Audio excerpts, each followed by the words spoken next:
Halo, selamat datang di Serangkai Satu Channel bareng aku Ardiansa, dan sekarang kita lagi ada di segmen Movie Review. But you've lost a lot of time. Like me. Third.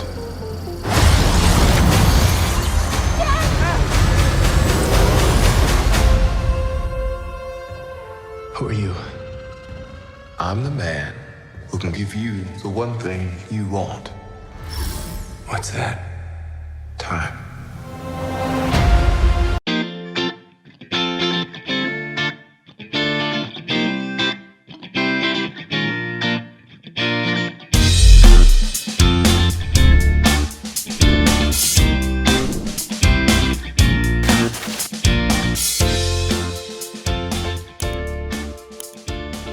Oke, kali ini kita akan nge-review film Marvel terbaru dari Marvel Cinematic Universe yang sudah masuk ke fase 5 ya kalau nggak salah ini, atau masih fase 4 aku kurang tahu. Jadi ini adalah film terbaru yaitu Ant-Man and the Wasp: Quantumania. Mantap. Nah, Ant-Man and the Wasp Quantumania ini adalah masih lanjutan dari, ya biasa MCU dari sebuah Marvel Cinematic Universe, yang mana ini melanjutkan kisah dari Ant-Man sebelumnya, Ant-Man kedua, yang di mana di Ant-Man ketiga ini atau Quantumania ini gitu. Sekarang Scott Lang, yaitu si Ant-Man dengan anaknya, ada Cassie Lang, kemudian ada love interest-nya itu ada Hope, dan juga orang tua Hope yaitu Hank Pym dan juga Janet Van apa gitu lupa. Nah, jadi keluarga Ant-Man ini sekarang melanjutkan hidupnya setelah kejadian The Blips ya, yang akhirnya si Scott Lang ini kan dia istilahnya melewatkan 5 tahun bersama melewatkan 5 tahun tanpa perkembangan dari anaknya, dan anaknya ini si Cassie Lang ini sekarang posisinya ya menjadi sosok remaja yang cukup rebel gitu. Dibilang rebel sih enggak, cuman maksudnya kehidupan dia sekarang udah berubah gitu, maksudnya bukan sesuai yang si Scott Lang ini harap kali ya, menjadi anak yang nurut segala macam. Bahkan sekarang dia pun juga bisa dibilang menjadi seorang fisikawan juga, karena dia bahkan bisa menciptakan sebuah alat yang dapat mempetakan kuantum universe dunia kuantum gitu, ya quantum world gitu ya, di mana untuk membuat quantum world itu ya dia mengirim sinyal. Jadi alatnya yang diciptain oleh Cassie Lang bareng dengan Hank Pym itu adalah dia mengirim sinyal ke quantum world, kemudian dari dunia quantum itu juga sinyalnya dibalikan ke dunia di Earth-nya gitu, di dunia aslinya gitu. Jadi ini juga muncul di trailer kan, yang mana kemudian itulah yang menyebabkan akhirnya karena ada sinyal yang dikirim ke dunia kuantum itu, quantum reality itu, akhirnya sinyal itu dibalas itu dengan cara adanya tarikan, sehingga si keluarga Ant-Man ini gitu, dari Scott Lang, Cassie Lang, Hope, Hank Pym dan juga si Janet itu masuk ke dunia kuantum gitu, dan di dunia kuantum itu mereka terpisah gitu. Nah, ceritanya di sini diungkap di awal banget film bahwa saya nanti akan menceritakan soal hubungan antara ayah dan anak gitu, karena kan ini adalah pertama kali ya Ant-Man beraksi dengan anaknya gitu, si Cassie. Dan Cassie juga sekarang sudah punya suit baru gitu, suitnya yang mirip dengan Ant-Man gitu. Kemudian di sini musuh besarnya di MCU fase 4 dan 5 gitu, yaitu si Kang the Conqueror. Kang the Conqueror ini salah satu musuh besar yang akan menggantikan Thanos di Marvel kedepannya, di MCU kedepannya. Kan udah diungkap juga film endingnya Kang itu di Kang the Dynasty Kang, sama satu lagi Kang apa ya, jadi end game-nya itu nanti lamanya adalah si Kang ini. Dan di film ini benar-benar ya Kang ini dimunculkan sebagai sosok villainnya gitu. Sebelumnya kan kalau di Loki season 1 itu kan Kang hanya dimunculkan di akhir, dan itu pun dia sebagai who has remain The Who Remain ya kalau nggak salah, itulah penjaga secret timeline gitu. Tapi kalau di Loki season 1 kan dia istilahnya kayak kalau dilihat pencitraan kan dia orang baik yang ingin menjaga timeline gitu. Tapi kalau yang di sini ya, ini adalah salah satu varian dari Kang yang ingin menguasai dunia, katakanlah bukan dunia lagi, itu seluruh universe gitu. Jadi nah, Oke, langsung aja, ini adalah review aku, dan ini ada review non spoiler karena ini juga baru baru tayang kemarin, dan aku nggak mau nge-spoiler buat kalian-kalian yang belum nonton film ini gitu. Jadi ini ada non spoiler, dan aku akan coba sebisa mungkin tidak akan men-spoiler big event yang terjadi di Ant-Man and the Wasp: Quantumania mantap ini gitu. Baik, langsung aja dari segi sinopsisnya tadi udah aku sedikit ceritakan ya, bahwasannya si keluarga Ant-Man ini akhirnya terpisah nih di Quantum Realm, dan di tempat Quantum itu ya ada satu kebutuhan dari si Kang, kan di trailer juga sudah dilihat nih bahwasanya akhirnya si Scott Lang itu bekerja sama dengan Kang untuk mengambil sesuatu, atau ada misi yang diberikan dari Kang untuk si Scott Lang itu untuk ambil gitu. Yang mana alasannya apa nanti kalian bisa nikmati aja di filmnya kayak gitu. Tapi ya kita tahu pada akhirnya kan ya si Kang ini juga tidak menepati janjinya gitu, atau ada sesuatu yang terjadi sehingga akhirnya mereka bentrok gitu antara Ant-Man dan juga Kang ini. Dan di sini nanti akan diceritakan juga ada sedikit backstory tentang Kang dan juga Janet. Kan Janet ini kan pernah terdampar di Quantum Realm selama 30 tahun ya. Selama 30 tahun itu ya kan di dalam Quantum Realm itu kan ternyata dia ada backstory dengan si Kang ini gitu, yang mana di film ini menjadi salah satu penghubung semua konflik-konfliknya kayak gitu. Dan di sini juga diceritakan Kang ini kenapa ada di Quantum Realm, kemudian sampai akhirnya dia punya dinasti sebesar itu gitu, dan kenapa pada saat dulu si Marvel Avengers itu masuk ke Quantum Realm itu dia tidak pernah ketemu dengan hal seperti ini gitu, atau tidak berhadapan dengan Kang. Jadi dijelaskan bahwa Quantum Realm itu berlapis-lapis lah gitu intinya, dan ini ada lapisan terdalam dari Quantum Realm, dan ya disitulah di situ ternyata juga ada istilahnya kehidupan gitu, ada semacam kayak bukan humanity, istilahnya ada microorganisme yang dia berada di situ kayak gitu. Mana ya ternyata si Kang ini bisa dibilang penguasanya lah di Quantum Realm saat ini gitu. Jadi di situ konfliknya jadi banyak sekali konflik-konflik. Jadi ada konflik internal di Quantum Realmnya sendiri, kemudian ada istilah kayak rebellion lah, pemberontakan, kemudian di sini ada konflik antara keluarganya Ant-Man dan juga si Kang, dan juga ada tujuan besar dari Kang kenapa terjadi konflik itu. Dan itu nggak akan aku spoiler karena itu benar-benar istilahnya kalian harus nikmatin secara filmnya gitu. Oke, lanjut aja kita obrolin apa yang aku suka dari Ant-Man and the Wasp: Quantumania mantap ini ya. Yang pertama adalah dari segi cerita dan segi konfliknya, film ini itu straight to the point gitu. Jadi kita benar-benar dilihatin intinya, oke, ceritanya mau ke sini, arahnya ke sini, dia yes, that's it gitu. Jadi kayak nggak terlalu dibuat bingung gitu, walaupun konfliknya ini kan terjadi secara ketidaksengajaan karena ya tadi ya, yang Cassie Lang membuat sinyal ke Quantum, akhirnya dia ditarik, dan secara kebetulan yang ketarik kan juga si Janet ini ternyata punya hubungan dengan si Kang ini. Jadi itu satu backstory-nya aku lumayan suka gitu, artinya dia itu tidak cuma ketarik kemudian dikejar, tapi ada satu alasan khusus akhirnya kenapa si Ant-Man ini bentrok dengan Kang gitu. Itu yang story-nya aku bisa bilang bagus, tapi ya memang nggak yang bagus banget gitu. Dan di sini kayak nggak ada bisa aku bilang sih nggak ada plot twistan ya. Maksudnya ya ada cerita belok-beloknya sedikit, tapi nggak yang ada plot twist besar banget. Dan menurutku nggak semua film harus ada plot twist sih. Jadi ini aku suka-suka aja sih untuk secara segi story-nya. Kemudian yang aku suka kedua adalah, ini mungkin buat kalian yang nggak suka film CGI, di film Ant-Man ini hampir semuanya full CGI karena ini kan Quantum Realm, dan benar-benar tatanan penggambaran Quantum Realm-nya ini ya sesuatu yang berbeda gitu dari yang ada di bumi gitu. Jadi ya benar-benar semuanya full CGI, tapi CGI-nya kalau dibilang mulus bagus banget gitu. Tapi kalau habis kemarin lihat Avatar The Way of Water itu kan ya nggak bisa dibandingin lah, cara pekerjaannya kan beda ya. Kalau Avatar kan tuh jauh banget, dan kalau di sini tuh ya memang ada beberapa yang kasar gitu, tapi sejauh apa yang aku lihat sih film ini tetap bagus ya secara CGI, penggambaran Quantum Realm-nya gitu. Kemudian scene battle-nya juga masih sangat epic gitu. Terus yang ketiga yang aku suka juga adalah ya tentu aja Kang the Conqueror-nya.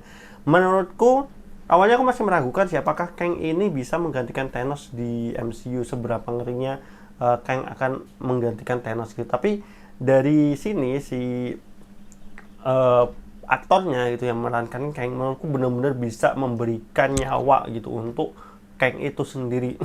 Melihat kekejamannya. Kalau He Who Remains kan yang di Loki season 1 itu kan ya memang dia adalah varian dari si Immanuel ini, si Kang ini dalam versi yang baiknya ya memang di situ tidak terlihat menyeramkan, tapi ketika yang muncul ada varian Kang yang benar-benar varian si Immanuel yang benar-benar kejam, dan di sini benar-benar kelihatan, dan dia benar-benar tipe orang yang memerintah gitu, tidak bisa ditolak dan benar-benar maksa gitu. Tapi kayak di sini tuh kayak benar-benar dilihatin dia tuh nggak butuh berdiskusi panjang lebar di apa yang dia mau, ya itu gitu yang dia butuhkan. Jadi itu yang menurutku keren banget sih, maksudku pengembangan Kangnya di sini benar-benar akhirnya aku oke, dengan film ini aku yakin Kang bisa menjadi musuh ancaman yang serius, dengan benar-benar ya dia akan digambarkan sebagai villain gitu, bukan villain yang setengah-setengah gitu ya. Kalau di sini ya sebagai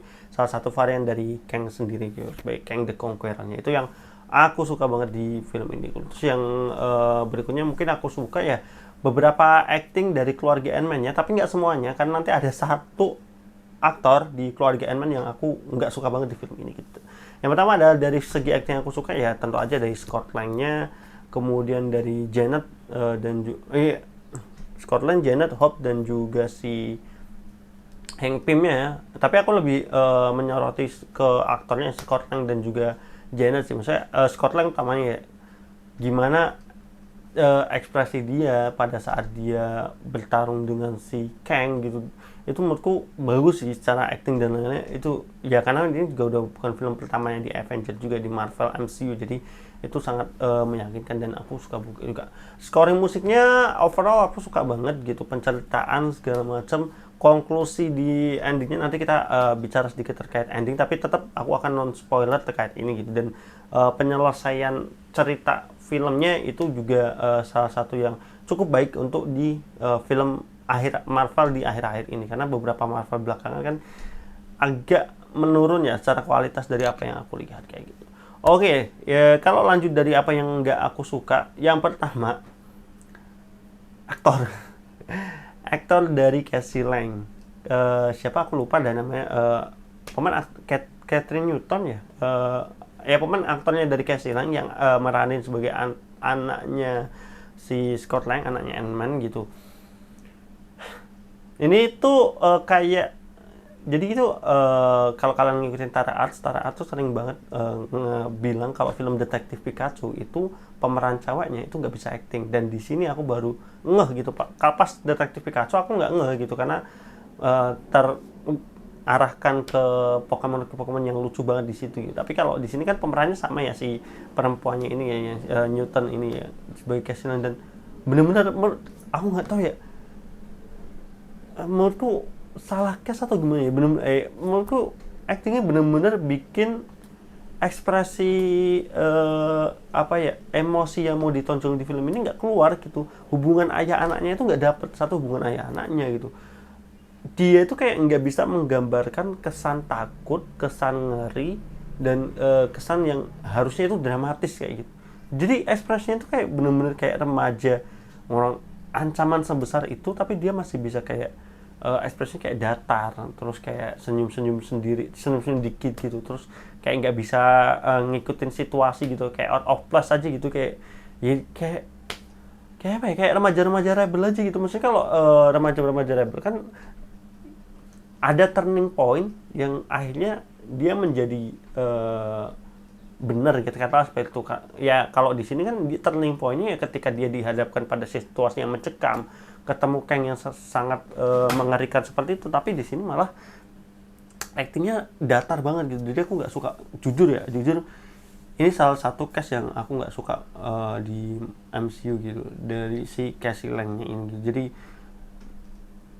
apa ya, emosi antara ayah dan anaknya tuh jadi nggak dapet kayak gitu. Dan terus yang kedua ada jokes yang out of place menurutku ya. Jadi film ini bagus jokesnya, apalagi yang dilontarkan dari Scott Lang itu bagus-bagus itu, kemudian dari Janet dan lain-lainnya. Tapi ketika jokesnya itu bercampur dengan si Cassie Lang ini gitu, terutama nanti ada lah di adegan pertarungan di akhir itu ada satu jokes yang menurutku salah tempat sih, ketika nanti ada dia interaksi dengan si Modok gitu, dan menurutku itu nggak aku nggak suka si temponya jadi aneh gitu di situ di tengah-tengah itu. Terus yang enggak aku suka dua adalah di sini, nah ini sebenarnya kalau ngobrolin ini salah satu konsep yang aku nggak suka sih yang diusung di MCU kali ini, yaitu parallel universe ya. Jujur aku nggak suka sih adanya konsep paralel ini di parallel universe, dalam artian kalau kayak ada karakter-karakter yang harusnya bagus kemudian menjadi jelek, kemudian nanti akan ada alasan oh iya itu kan varian jeleknya gitu, ada varian yang lebih bagus daripada itu. Jadi itu kayak bisa menggampangkan karakter untuk mati, menggampangkan karakter untuk menjadi lemah gitu, dengan alasan akan ya memang itu varian yang lemah aja gitu, ada varian yang lain tuh. Kalau di film yang MCU yang sebelum Endgame itu kan dia satu timeline sehingga ya karakter yang muncul di sana ya itu gitu, kita patokannya ke situ aja gitu. Jadi kayak kita nggak beranggapan akan ada varian lain daripada si karakter itu. Dan di sini tuh sangat mengecewakan si karakter khususnya kalau dari aku ya Modoknya sih gitu. Aku nggak akan sebutin kenapanya, nanti kalian lihat aja spoiler, karena aku nggak mau spoiler gitu. Cuman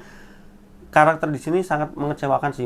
Modoknya sangat mengecewakan, karena Modok itu salah satu musuh yang harusnya itu punya intelijensinya sangat besar, sangat kuat, dan juga menjadi ancaman yang cukup serius khususnya di dunianya Marvel gitu. Dan di sini menurutku penggabungan dengan Darren-nya sih aku nggak masalah, karena ini kan udah nggak spoiler ya, di trailer juga udah diperlihatkan kalau dia itu ternyata Darren atau Yellow Jacket di Ant-Man pertama gitu. Dan di sini menjadi Modok gitu, berubah menjadi Modok, tapi ya menurutku aku sangat menyayangkan karakter ini gitu. Kalau karakter yang lain mungkin ada versi-versi yang lain, aku nggak tahu, karena aku yang tahu cuman yang Modok ini, karena ini kan ada di gamenya Avenger, kemudian aku dulu punya komiknya Captain America waktu lawan Modok juga, dan aku tahu seberapa besar ancaman si Modok ini gitu. Tapi kalau di sini menurutku itu sangat disia-siakan. Tapi ini ada hubungannya juga dengan ya yang dianut Marvel sekarang, yaitu ada parallel universe itu, artinya nanti akan ada Modok yang lain yang mungkin lebih menjadi ancaman kayak ya seperti itulah ya. Kayak kemarin Doctor Strange Multiverse of Madness kan banyak banget karakter-karakter superhero yang harusnya dia kuat kemudian mati gitu aja gitu, dengan anggapan oh iya nanti akan ada karakter dari varian lain yang jauh lebih superior daripada itu. Jadi menurutku di sini tuh aku tuh nggak terlalu suka sih sebenarnya dengan sistem paralel kayak gini, para universe kayak gitu. Tapi ya udahlah, maksudku semoga nextnya bakal lebih menarik lagi sih kalau tetap dengan konsepnya ini, karena memang ini ya dunia paralel kayak gitu ya di Marvel yang sekarang ini gitu. Terus itu yang kedua. Terus yang ketiga yang aku nggak suka, sebenarnya aku kurang suka sama endingnya sih. Endingnya agak bagiku kurang impactful, harusnya bisa dibikin lebih impact lagi sih gitu. Maksudnya untuk karakter-karakter lama menurutku jangan nanti malah jadi soal lagi ya. Intinya secara ending aku nggak terlalu suka, tapi secara pertarungan memang cukup grande, cukup bagus, dan memang banyak karakter yang disia-siakan. Sistem dinasti yang udah dibikin Kang di Quantumnya ini juga menurutku kayak cuman tempelan aja, karena penjaga-penjaganya, kesatria yang ada di film itu juga kurang memberikan perlawanan yang cukup gitu untuk Ant-Man dan lain-lain. Dan ada satu yang aku bingungin gitu, ini kan si Kang ini kan bisa, dia itu kan dulunya ilmuwan yang sangat bukan dulunya, emang dia itu ilmuwan yang benar-benar luar biasa, berbakat dan lain-lain. Tapi kenapa dia ini nggak bisa menciptakan PIM partikel gitu? Apakah PIM partikel itu sebetulnya spesial yang hanya bisa bikin itu adalah hang PIM gitu? Maksudku PIM partikel itu kan cuman membesar mengecilkan suatu benda ya istilahnya, karena benar-benar PIM partikel ini benar-benar menjadi salah satu hal yang si Kang ini butuhkan. Kenapa dia tidak bisa membuat PIM partikel? Ya mungkin ya kita mengesampingkan istilahnya hal-hal yang standar gitu ya. Ini film mungkin dimudahkan ya intinya Pim Particle hanya Pim yang bisa bikin kayak gitu ya. Di dunia kuantum si Kang nggak bisa bikinnya kayak gitu. Jadi itu sih gitu. Kalau kita bicara endingnya, tadi aku udah sedikit kasih review aku terkait endingnya yang menurutku cukup grande tapi nggak cukup bagus gitu bagi aku sendiri, nggak cukup emosional kayak gitu. Terus yang kedua adalah jangan lupa di sini ada 2 credit scene. Jadi kalau film udah habis jangan buru-buru keluar.